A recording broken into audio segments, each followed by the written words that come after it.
All right, Marigold's summary. Marigolds by Eugenia Collier is a 1969 short story about Lisbeth, a girl growing up in rural Maryland during the Great Depression who has a coming of age experience. Lisbeth, now an adult, reflects back on the summer when she was 14. One day, Lisbeth, her brother Joey, and a few neighborhood kids damaged Miss Lottie's prized marigolds for fun.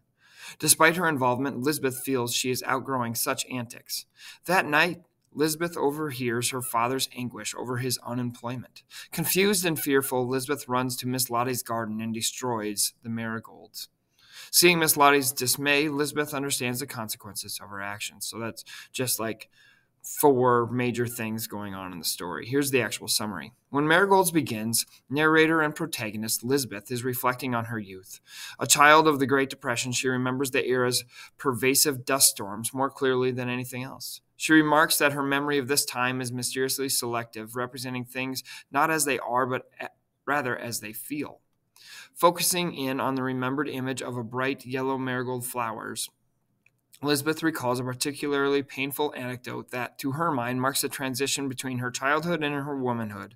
She, her brother, and neighborhood children used to take pleasure in antagonizing Miss Lottie, an elderly neighbor. Miss Lottie, a stern woman who dislikes children, spends her free time tending the bed of marigolds in her garden. To the kids, Miss Lottie's marigolds are an aberration. She and the other children loathe the flowers or hate them because their beauty stands in contrast with the pervasive ugliness and decay that define the rest of the town. So in the dirty 30s or during that time, everything was like almost colorless. It lacked a lot of fun.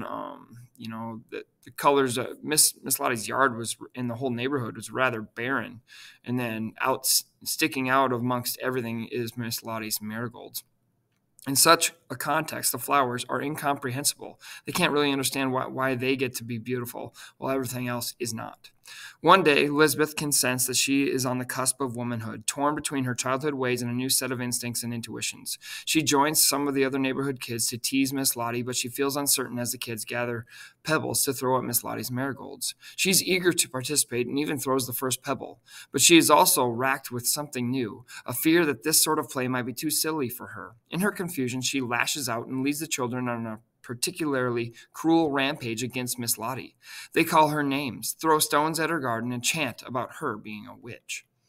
Immediately afterward, Lisbeth feels deeply ashamed at having participated in this act of cruelty. After dinner, she and Joey have an argument, and that night she struggles to sleep. Soon she awakes to hear her parents talking in the other room. Her mother, Maybelle, is comforting her father. He is deeply distraught, upset at his struggle to find work and provide for his family during the scarcity of the Great Depression. Maybelle is doing her best to be reassuring, reminding him that she gets paid a little each week, but she can't soothe his anguish.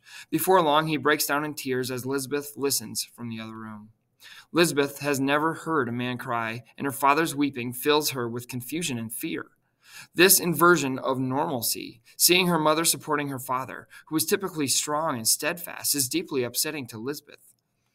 After her parents' conversation ends, Lisbeth lays in bed for a long time, unable to sleep. Feeling lonely, she wakes Joey, who is confused. Without quite knowing what she is doing, Lisbeth invites Joey to accompany her outside. Before long, Joey is chasing her down the street as she, in a whirlwind of rage, fear, and confusion, makes her way toward Miss Lottie's garden. This is roughly around 4 a.m. in the morning.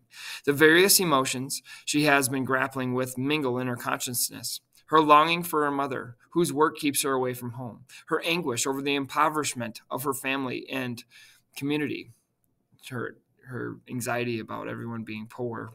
And the fear she feels about her father's pain and uncertainty. Out of this mixture of emotions, she feels a sudden impulse towards destruction, so she lashes out and does something crazy and horrible. Soon, Lisbeth is single-handedly uprooting Miss Lottie's garden. Joey, pleading for her to stop, is unable to deter her or stop her or get her away from it. Before long, she has destroyed the whole thing, and the two sit in the garden as she weeps. Miss Lottie arrives and sees what has become of her marigolds. Instead of anger, Lisbeth sees only sadness and resignation. Miss Lottie's flowers have been destroyed. They were the only thing that had color in the whole neighborhood, remember? And she cannot reverse this fact. This moment, Lisbeth realizes, in retrospect, marks the end of her childhood.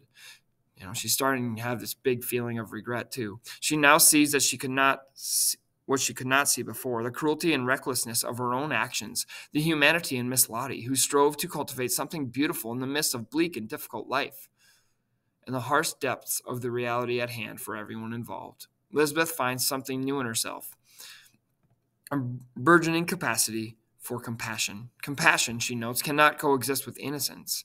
With her innocence now lost, she can now see that this situation much more clearly than she could before. In that humiliating moment, I think she called it a moment of degradation or shame, she recalls, I looked beyond myself and into the depths of another person. From the present day, Elizabeth reflects on the time that has passed and the impact of her actions. Now able to see with much greater perspective and the depth of understanding, she realizes that she, like Miss Lottie, has worked to cultivate bright patches in otherwise inhospitable environments, to make the best out of bad environments. I, too, have planted marigolds, she concludes.